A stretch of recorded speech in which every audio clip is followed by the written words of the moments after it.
Real definition of a function. A set of ordered pairs, Jamie, where none of the first coordinates repeat. Exactly. Okay? The set of first coordinates is called the domain. And that's where I want to start this little bit of review here. If we have a function like this, tell me about the domain. What would the domain of this thing be? Remember, you got to pay attention to a couple of things. Emma? Should be x equals, -2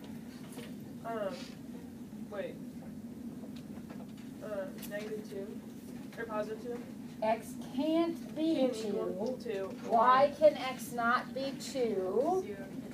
Can't have a 0 in the denominator. And then there's another part to it, though. X can equal -3. No, x can equal -3 because if x were -3, what would I have? X has to be greater than or equal to -3. X has to be greater than or equal to -3 because whatever is under the radical, and I encourage you to write this down, whatever is under the radical has to be greater than or equal to 0, which means x itself has to be greater than or equal to -3.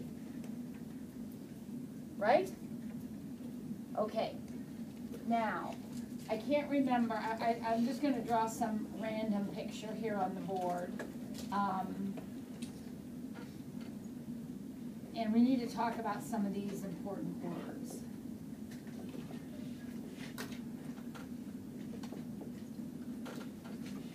Okay. So we've already talked about these points right here would be called the zeros. Okay, we talked about how to find those. We're done with that. This point right here, let me put those words back on the board. We were talking yesterday about being bounded, boundedness. We were talking about increasing, decreasing, talking about max and min. I think that's where we stopped. Yeah. So, I mean, Okay, we okay, we well, wrote we all need to those talk about all down. these, yeah. Okay. And then continuity. And today we're going to add to that even and odd. Okay, so let's take a look at this for a second. Look at that list of stuff. What do you think this point right here might be referred to as? Max. Might be referred to as a relative maximum. Now, that is as opposed to an absolute maximum. Why is this a relative maximum and not an absolute, Trevor? Because the graph keeps going up all the way. Exactly. This curve doesn't have an absolute maximum. Do you see that? But in terms of what's happening right here, we have a hill, and the top of a hill is going to be called a relative maximum. Similarly, this guy is going to be called a relative minimum, because the absolute minimum goes on forever. Now, when we start looking at our BFFs, we'll have, let's say, the squaring function, which is just the parabola. Now, this point right here not only is a relative minimum, but it's also the absolute minimum, right? Now, did we talk about bounded yesterday? I think we did. So when you look at this one, you would say it's just totally unbounded everywhere, right? But when you look at this, you would say it is bounded below, but not above. Both of these pictures are examples of continuous functions. We talk about continuity. These are both pictures of continuous functions. Because basically, please don't use this as your definition, but basically, when we draw them, I can draw the whole thing without picking up my pencil. As opposed to a picture like this, maybe, you've seen these before, a hyperbola. That's not continuous. That's called a discontinuous function because in order to draw it, I have to lift my pencil. Why do I lift my pencil? Because this asymptote is in the way. Right? there are several ways that functions can be discontinuous. One is with an asymptote. Another way they can be discontinuous is, sometimes you'll see a situation like this.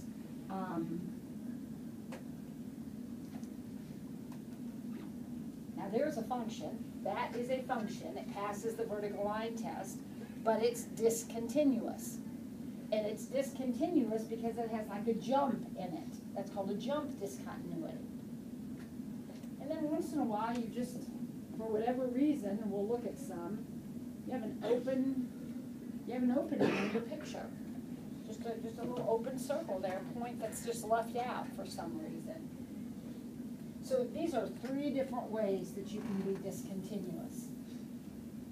Either with some kind of a jump, a vertical asymptote, absolutely, and then a hole in the graph. That's literally called a hole in the graph. Increasing and decreasing. Now you know what that means. If I looked at, let's go back to this picture right here. If I said to you, on what intervals is this guy increasing? All right, that means as you're drawing it left to right, your hand's going up. Well, let's see. My hand's going up, isn't it? It's going up, up, up, up, up until we get to here. So the x intervals are from negative infinity to 1. As I go from negative infinity to 1, notice I'm talking about x intervals, not y's, x's. As I go from negative infinity to 1, my pencil's going up. Does it go up any other place, or is that it? Is that all the increasing? From 7 to positive. From 7 to positive infinity. So my pencil is going up until I get to where x is 1, and then it starts going up again when x is 7. Got it? Now, where is it decreasing? What interval am I decreasing on? 5. 1 to 7. Remember, you're looking at x values. We're moving left to right. Our pencil is moving left to right, so we're looking at x values. So from this x to this x, my pencil is coming down. Agreed? So from 1 to 7. Notice nothing is closed there. We're not closing any intervals because at this particular point, my pencil isn't going up or down, is it? It's like stopped. So let's look at this one. That's the origin. On what intervals am I increasing here for this one? From 0 to positive infinity, I'm increasing, and then I am decreasing from negative infinity to 0. So boundedness increase. Okay, so we're talking about everything except this notion of even or odd. Functions can be classified as even or odd.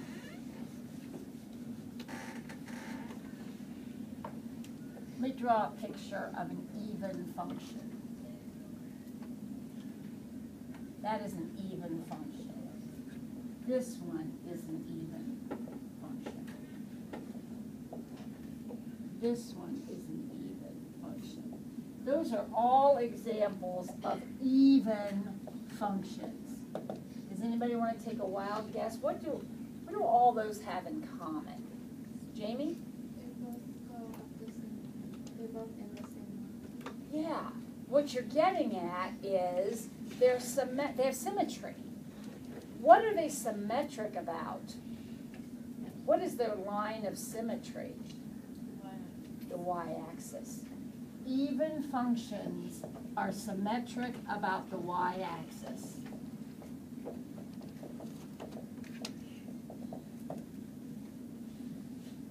This is our good friend, the parabola, and its equation is y equals x squared.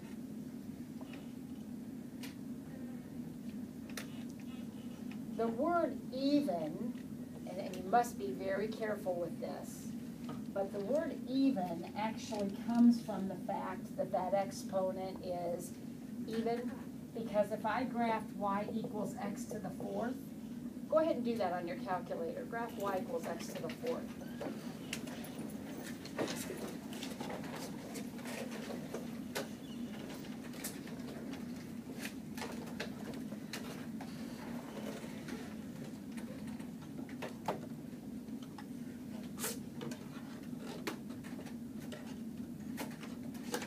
Does that one have symmetry about the y-axis? Looks like parabola, doesn't it? Yeah. Now you got to be careful though, because if we, let's go ahead, since you got y equals x to the fourth on there, go ahead and just throw on an x cubed, just for fun. Throw on, say, x to the fourth plus x cubed.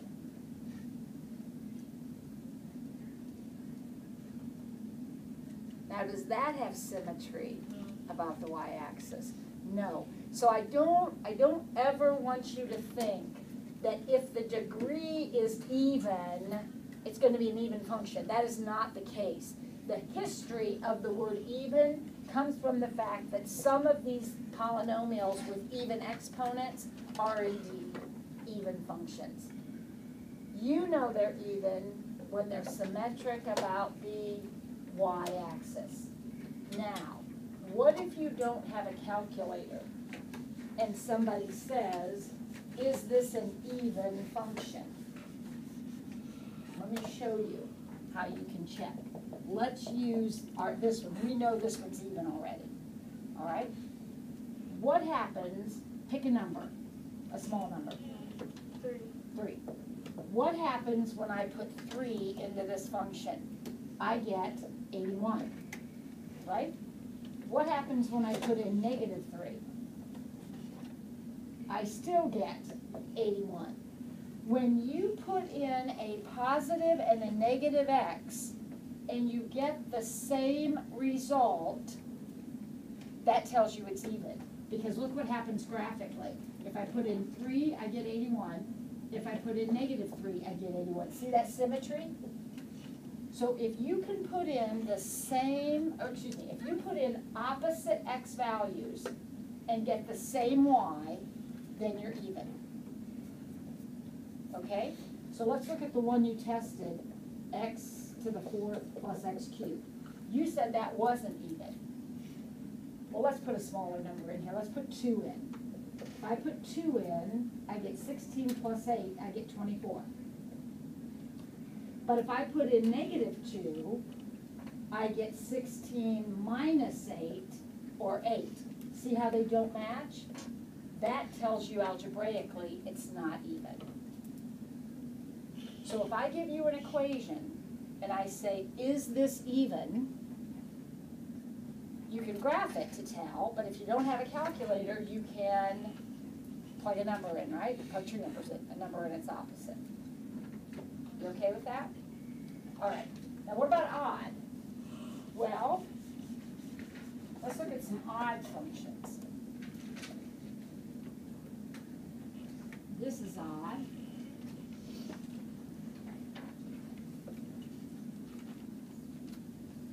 This is odd.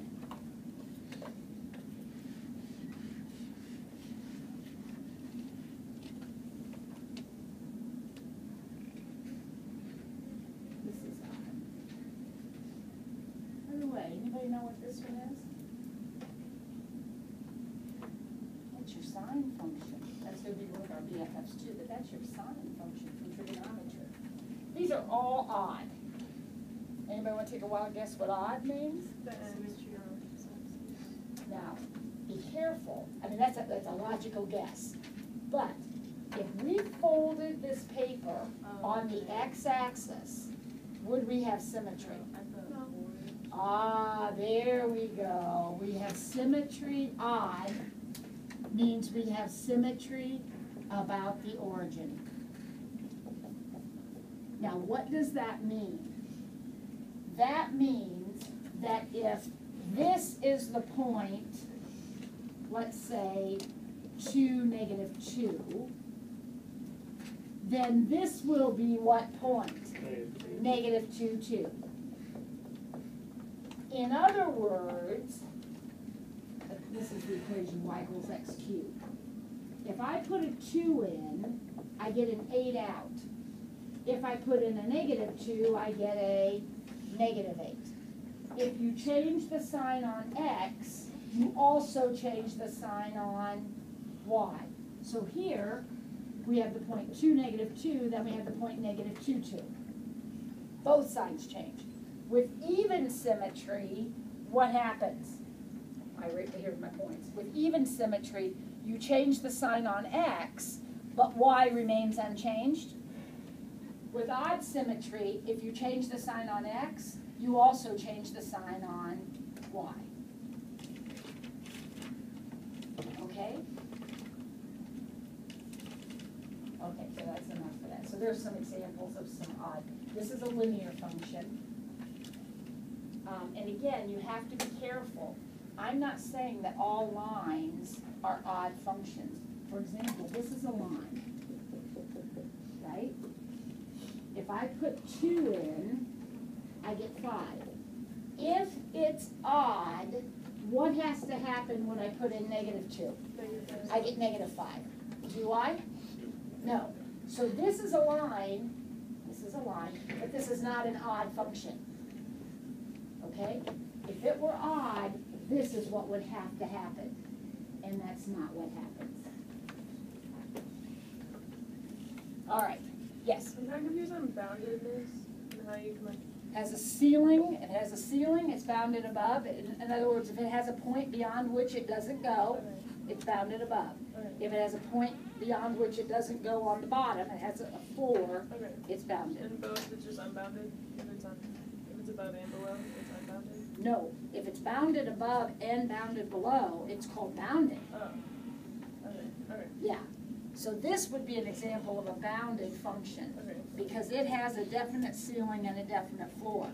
This is completely unbounded. It has no ceiling or floor. This would be bounded below because it has a floor but no ceiling. Okay. This one is also bounded below. Okay. All right, would you look in your book on page 104? We got a couple more things we have to talk about that are a little bit trickier.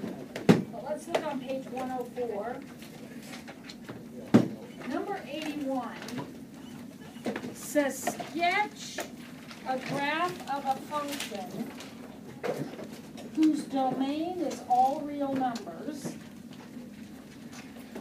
and it satisfies all of the following conditions.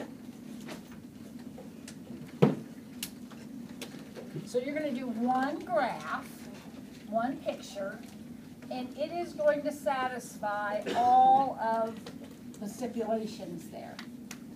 So the first thing it says is it's continuous. All right, so what does that mean? When I get around to drawing something, what has to happen? All one smooth thing, right? No lifting the pencil. Every dot connected. In order. Okay, all right. It's an even function.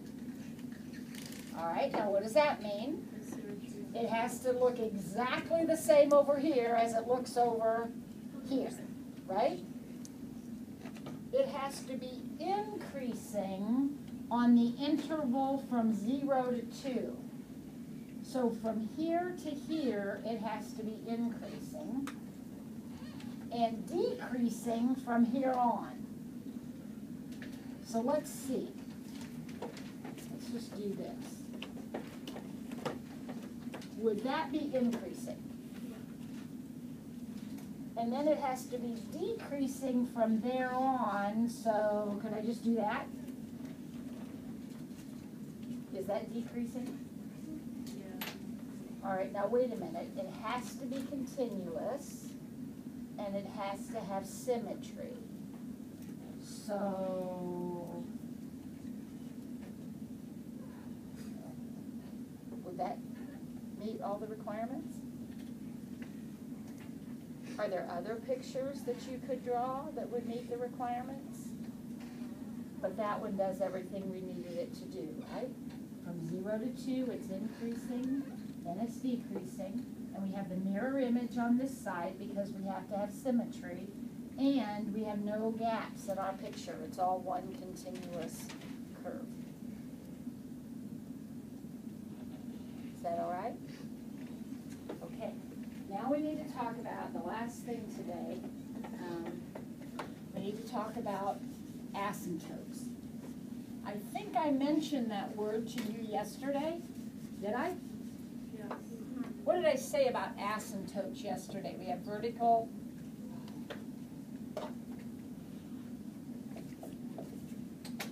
and horizontal asymptotes. What did I say about verticals yesterday?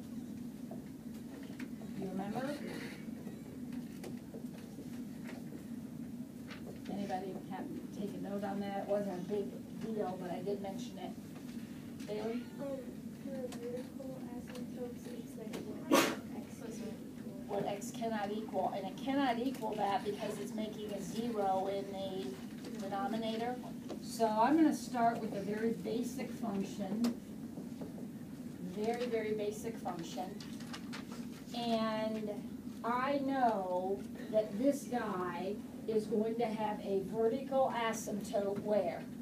Negative 1 and 3. Whoa, whoa, whoa, whoa, whoa, whoa, whoa. Vertical asymptotes come where the denominator is 0. Do I have any issue with the numerator being 0? No. I can't have a 0 in my box. There's one vertical asymptote, and it is at x equals 3. So one more time. Where do vertical asymptotes come from? Denominator equals 0. Now, horizontal asymptotes are a little trickier. Would you set your window -5 to 5 on the x's and the y's, and then graph this picture? Now, when you put this into your calculator, please make sure you put them both in parentheses or it won't work out right. But I want your window to be -5 to 5 on the x's and the y's, and I want you to put that into your calculator and hit graph. Your calculator will not graph asymptotes, but you should see it skipping. I mean, you should see it. It's going to graph something, and then it's going to graph another piece over here. Can you tell from the picture, and I don't know, where the horizontal asymptote is?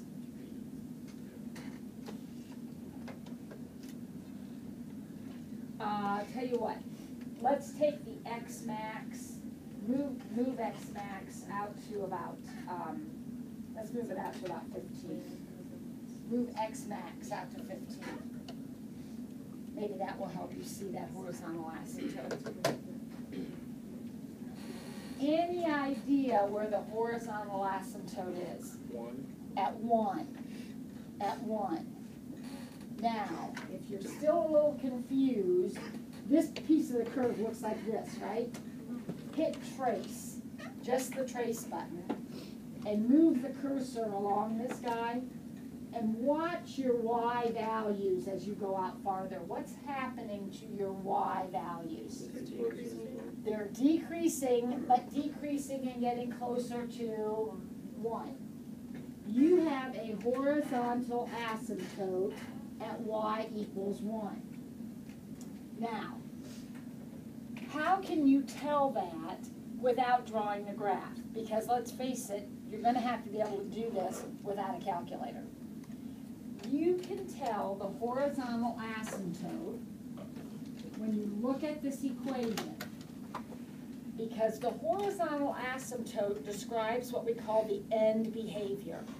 What is happening to this curve as it heads off the page to the right and off the page to the left? This one looks like this, right? What? No, not exactly like that, I guess. Like this. What happens to our curve as we go off the page? Well, it's getting closer and closer to 1. Why? Well, x is getting really big negative. Would you agree as we go this way? if x is a really big negative number, then your numerator will be a really big negative number, and your denominator will be a slightly bigger negative number. What is the ratio of x to x? 1. That's how I know my asymptote's at 1. Because as x gets huge, heading toward infinity, these numbers don't even matter. All that matters is you have this infinitely huge x over another infinitely huge x. Think of it as $1 million over $1 million. These don't count. It's x over x that's determining that end result. So our limit is 1. If you had this problem, you're still going to have a vertical asymptote at 3, but guess where your horizontal asymptote's going to be? 2. At 2. Because now the numerator is essentially, not exactly, but essentially twice as big as the denominator. Right? So those fractions are going to get closer and closer to 2. Now, is that fraction ever going to equal 2? No. That curve is never going to hit that asymptote, but the farther you go, the closer it's going to get. So what if we had this one? Vertical asymptote. Where is my vertical asymptote in this problem? X equals negative 4/5. Where do vertical asymptotes come from? The denominator cannot be 0. So if you say this can't be 0, then x can't be negative 4/5, right? That's your vertical asymptote. Where is your horizontal asymptote? Y equals 3/5. Why? Because you got 3 infinities over 5 infinities, basically, as you head off the page, and that reduces to 3/5. Well, like, when you have to find the vertical and horizontal asymptote, will it always be like fraction-looking equations? Oh, great question. For now, yes. But let's understand something about vertical asymptotes. Where do vertical asymptotes come from? The denominator can't be 0. If you don't have a fraction, then you aren't going to have a, you can't because you don't have a denominator, okay? And as it turns out, with horizontal asymptotes, some of our basic functions will have horizontal asymptotes and they're not going to be in fraction form.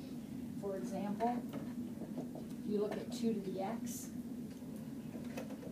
that looks like this.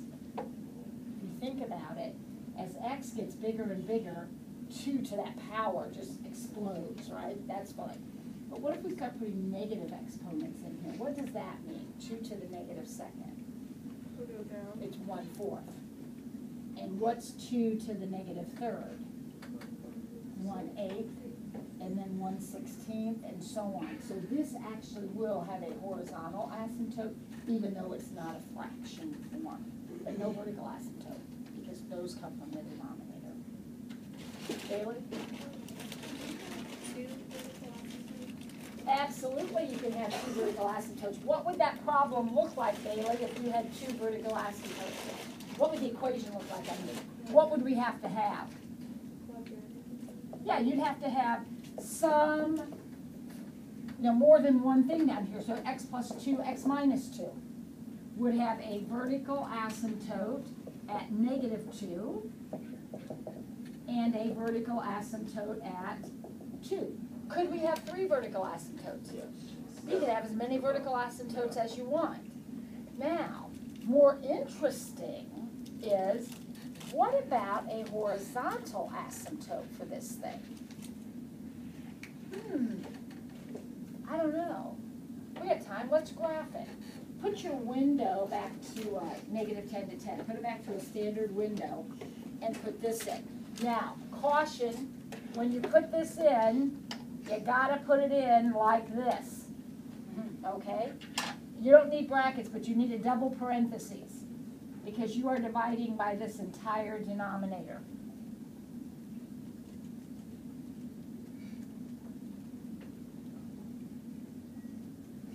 Use a standard window, I think that should get you a decent picture.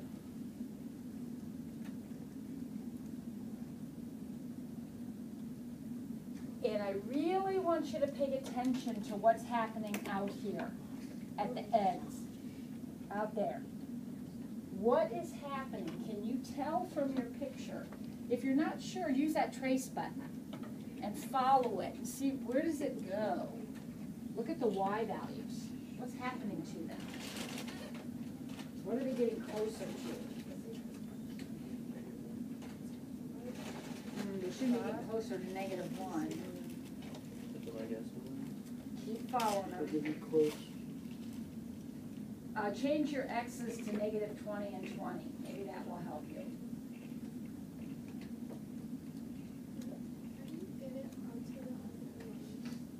Keep going.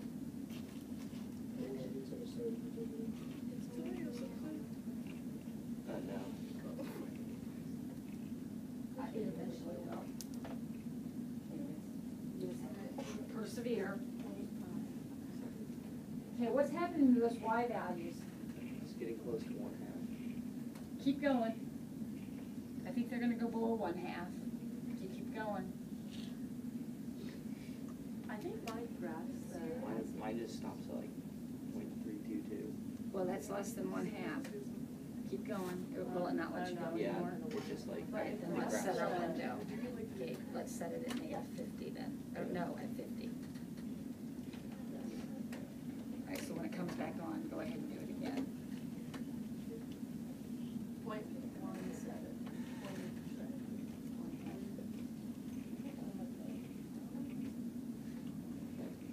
What is happening to those Y values? Nick, what's happening to them? It's You're approaching watching. 0. They're getting closer to 0. This guy has a horizontal asymptote at 0. Now, I knew that, so when you were throwing out answers, I knew it wasn't 1/2, I knew it wasn't -1, I knew it was 0, and here's how I knew. What is, if I were to FOIL out my bottom, and I'm not saying you have to, but if you were going to FOIL it out, what would your power be down there? X squared. So you have a fraction where the dominant power, now remember kids, we're talking about heading off the page. So X is a huge number. We're going off the page. X is huge. If you have a huge number on the top, and you do, that's like infinity, okay, there's infinity. But what do you have in the bottom? Infinity squared. What happens in a fraction where the denominator is the dominant force? Tell me about the size of the fraction. If the denominator is the biggest and getting bigger, bigger, bigger, then the fraction is getting smaller. And what happens when you get as small as that fraction can be? I mean, think about it from 1/8, 1/16, 1/32, 1/64. Closer to 0. It gets closer to 0. When the power on the bottom is bigger, your fraction is always going to go to 0. Always. So if you had some kind of x squared equation over x cubed equation, where would the horizontal asymptote be? At 0. Always. If the power on the bottom is bigger, the fraction is going to get smaller. Now, let's reverse that. Would you graph, and I don't even know how your window is, so we'll just wing it and see what happens. Would you graph x squared plus 1 over x minus 2? And what I am interested in, I know there's going to be a vertical asymptote at 2. We got that. I'm interested in what happens at the ends of the picture. What is the picture doing as you go all the way to the right and all the way to the left? What is the picture doing? may have to adjust your window. And again, these have got to be in parentheses or it's not going to work, people. When you put a fraction in, you gotta have your whole numerator divided by your whole denominator. Approaching 2.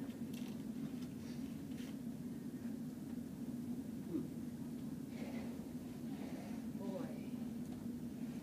Oh, you didn't do x squared. Oh, okay. Yeah, so that would approach 2. What's happening to the picture? It's gone. Where is it gone? It got so big. It shot up into space, right?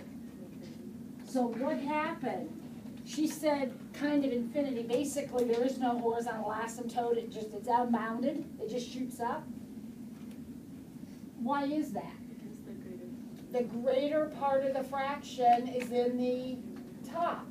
So when the huge part of the fraction is in the top, don't you get bigger numbers instead of smaller numbers? So this one would have no horizontal asymptote. If the powers are the same, then the asymptote is just at whatever fraction they make. If the powers are different, you have to pay attention to which one's bigger. If the denominator's bigger, then the horizontal asymptote will always be at 0, if the denominator's bigger. If the numerator's bigger, then there will be no horizontal asymptote. So you should be able to look at any one of these equations, like Reagan said, structured like a fraction. And at this point, probably not graph it by hand,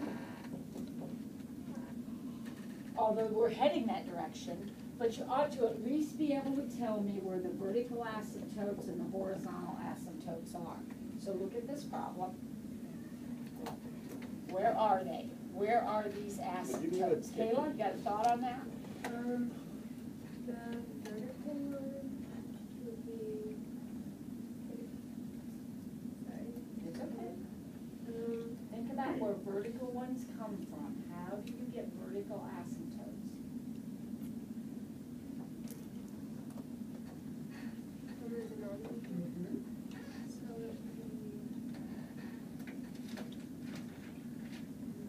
What makes it 0? What would make that denominator 0?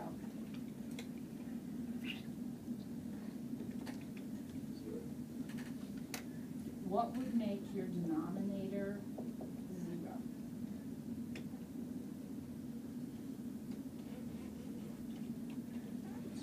Yeah, Okay. yeah, don't overthink it. So your vertical asymptote is going to be at x equals 0, which is like the y-axis. You're going to have a vertical asymptote right there. Where's your horizontal asymptote?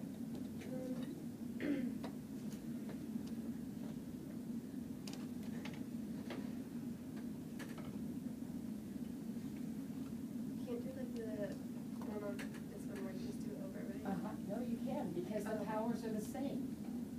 So is it 1/2? It is 1/2. So your horizontal asymptote is at 1/2. All right, one more time. Where do vertical asymptotes come from? Denominator. What makes the denominator 0? Where do horizontal asymptotes come from? Well, it depends. If the powers match, I'm talking about the highest powers now, x cubed over x cubed. If the powers match, then it's just whatever ratio they are. If they don't match, then you have to pay attention to which one's bigger. If the bottom's bigger, then your asymptote's going to be at 0 because your fractions are going to be getting smaller. If the top is bigger, then you're not even going to have an asymptote because the thing's going to shoot off into space. Right? Okay. All right. Did you have any questions about last night's homework? I know you didn't get very far because you hadn't gotten very far, but maybe now if we look at stuff. Are we not, is it different on looking tonight? It's the same page, it's just more problems on the same page. So let's see, what did you look at last night and you weren't sure how to do? And we'll talk about it now in context of what we've discussed today. Number 21 says graph the function y equals 3 over x. Now that one's easy enough. We've talked about it a little bit, but it's easy enough that you could plot some points, see what's going on. First of all, it's going to have a vertical asymptote at 0. How do I know it's going to have a vertical asymptote at 0? That will make the denominator 0. Okay? Now, I also know, after the conversation we just had, it has a horizontal asymptote at 0. Now, how do I know that? Well, there's no x's in the top, right? That means the power is bigger in the bottom. There's more x's in the bottom than there are in the top. And when that happens, your asymptote is at 0. That is the same situation as right here, kids. There's more x's in the bottom. When that happens, you have a horizontal asymptote at 0. So now I'll just plot some points. So if I put in 1, I get 3. If I put in 2, I get 3 halves. So I get this shape right here. Now I have a huge advantage. I've graphed a million of these. So I'm just plotting a couple points and that tells me what it looks like. But you may want to plot more. If you put in -1, you get -3, and so on. So there we go.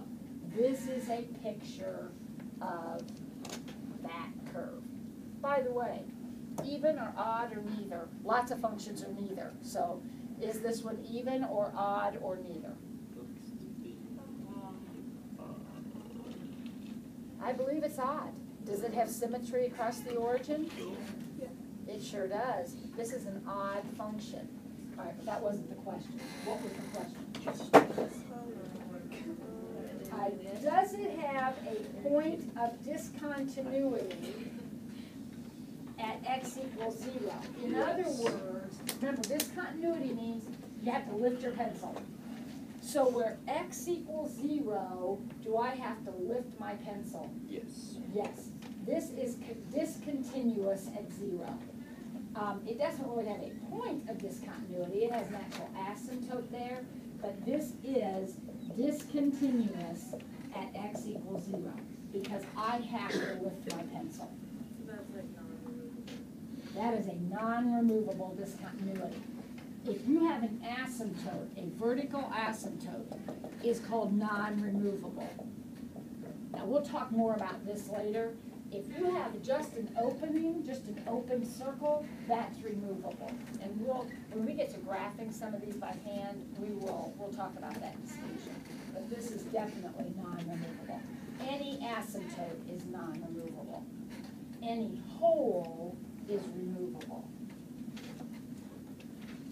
Yeah, that's all you have to do. Very good. And? On like number 18, how do you find the range of the function? Okay, what is range again? Is that the x value? 5. What's range again? 5. 5 plus the square root of 4 minus x. It's the y values, isn't it? Yeah. So one thing you could do, if you have your calculator, which one is this? 5 plus the square root of 4 minus x. You can graph it and look at the y values. Now, I want you to think about this for a minute in terms of just domain. Just forget everything else. Let's talk about domain. What's the domain of this function?